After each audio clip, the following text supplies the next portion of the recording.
welcome back to our channel.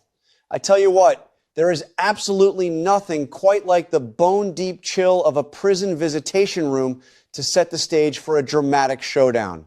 When I think about our beloved Port Charles, I usually picture the bustling nurses' station at the hospital or the cozy corners of a local diner. But today, we are taking a trip behind the cold, heavy steel doors of Pentonville. I could practically feel the drafty, sterile air through the screen as the scene unfolded. We all know that a man like Sonny is used to the finer things in life. He is a man of custom-tailored Italian suits, fine leather shoes, and a world where he calls all the shots. So seeing him sitting in that bleak gray visitation room, waiting on a man who has caused him so much grief, just sent shivers right down my spine.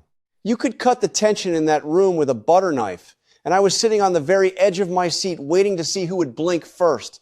When Jen Sidwell finally stepped out into that visitation area, it was a sight to behold. Now, we are used to seeing these powerful men strutting around like roosters in a barnyard full of pride and dressed to the nines. But there was Sidwell, stripped of his fancy clothes and his worldly comforts, wearing a standard issue drab beige prison uniform. Bless his heart, it is quite the fall from grace when you go from running an empire to wearing the same outfit as every other inmate in the cell block. But if you thought for one single second that being locked up had humbled the man, you would be sorely mistaken.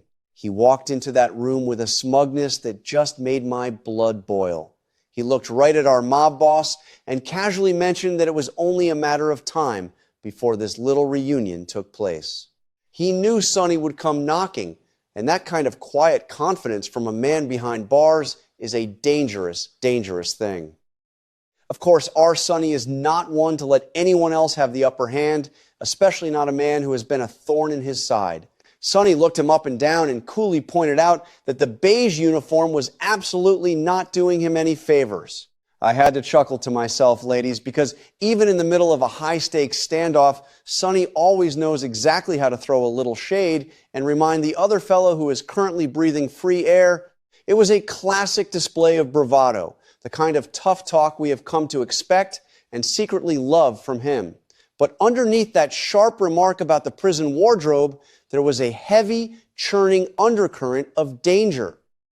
Sonny was there to look his defeated rival in the eye, perhaps to gloat just a little bit, but mostly to make sure the threat was truly neutralized. However, as any seasoned storyteller will tell you, a cornered animal is often the most vicious.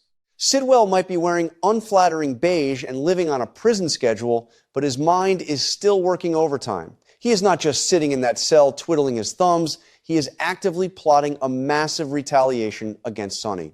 It reminds me of the old saying about the snake in the grass. Just because you cannot see the fangs does not mean the venom isn't deadly.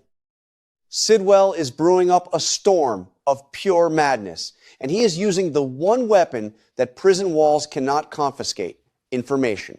He knows that he cannot hurt Sonny physically right now, so he has decided to go after the man's mind, his heart, and his sense of security. And Lord have mercy, the way he is going about it is just downright diabolical. Instead of making empty threats about violence or territory, Sidwell decided to drop a devastating bombshell about someone very close to home. He revealed a dark, hidden secret about Rick Lansing. Now, when I heard that, my jaw nearly hit the floor. We all know the long, painful, and incredibly messy history between Sonny and his half-brother.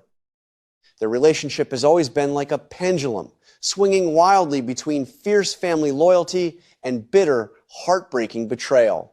To have Sidwell, an outsider and a sworn enemy, holding on to a secret about Rick is like watching someone toss a lit match into a dry haystack. Sidwell knows exactly what makes Sonny tick. He knows that Sonny's entire world is built on a foundation of absolute, unwavering loyalty from his inner circle. By planting this toxic seed of doubt about Rick, Sidwell is playing a terrifying game of psychological warfare.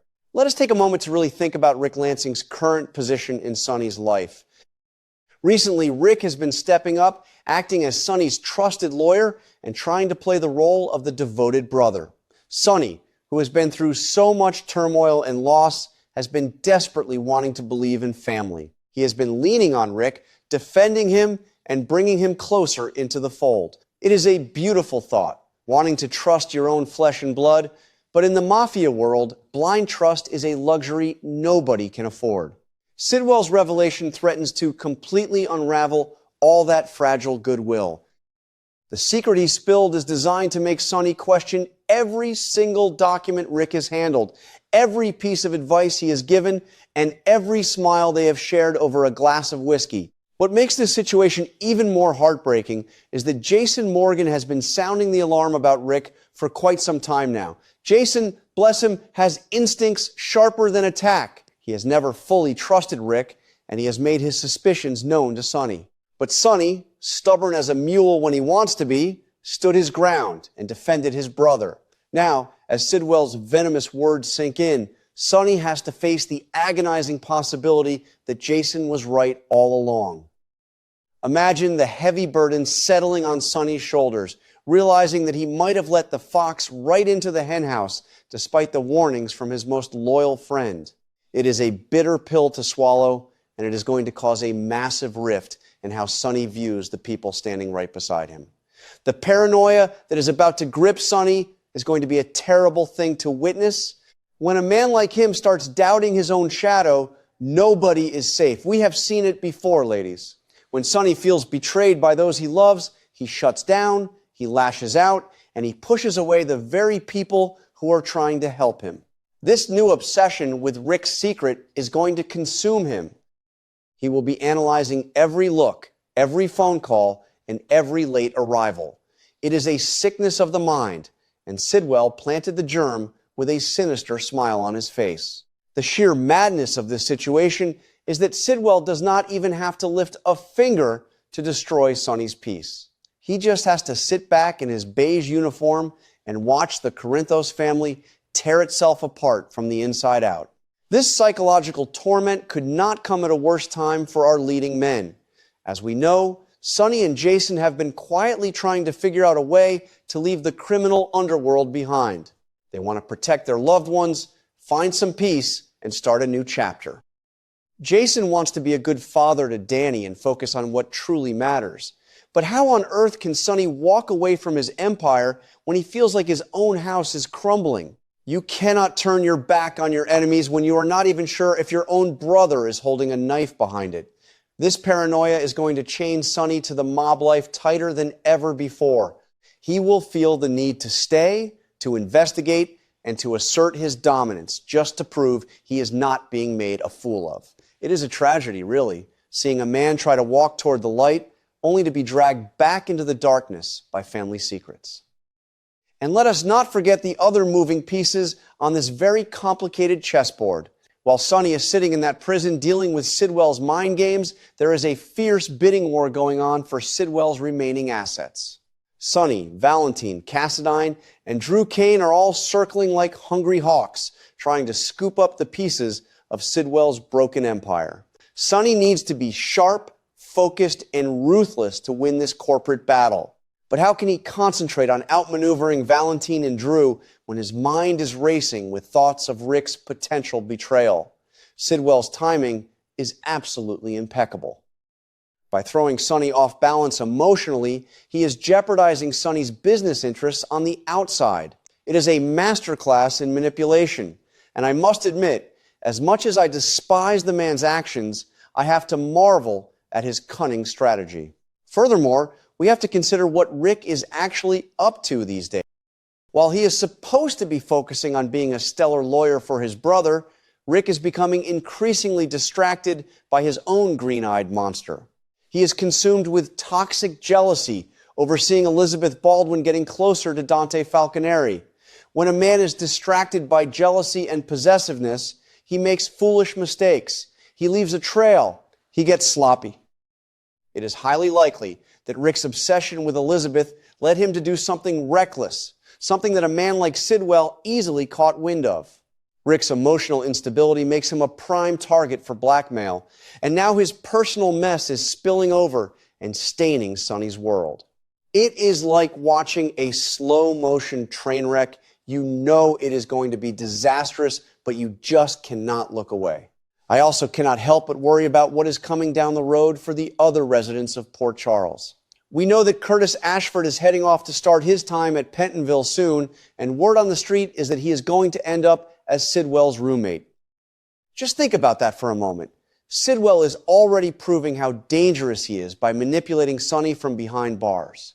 If he gets his hooks into Curtis, he might try to use him as another pawn in his twisted game of revenge. Sidwell is building a new web of influence right there in the prison, and anyone who crosses his path is at risk of getting tangled up in it. The danger is far from over. In fact, I believe it is just getting started.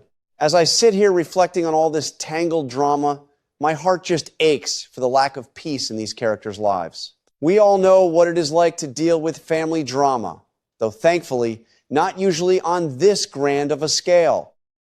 When trust is broken, it takes a lifetime to rebuild, and sometimes it never truly heals. Sonny is now walking a tightrope over a very deep canyon. If he confronts Rick too soon, he might blow his chance to find out the whole truth.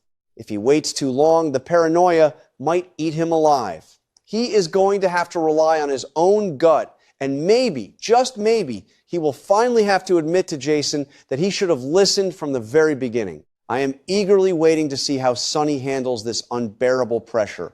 Will he keep the secret to himself and let it fester, or will he lay a trap for his own brother? Whatever he chooses, the fallout is going to be monumental. The ripples of this prison visit will be felt in every corner of Port Charles, from the hospital corridors to the deception boardrooms. It is a story of power, betrayal, and the heavy, heavy price of family ties. I will be right here watching every single second of it with you, keeping my eyes peeled for the next shocking twist. Until then, hold your loved ones close, trust your instincts, and never underestimate a man with nothing left to lose.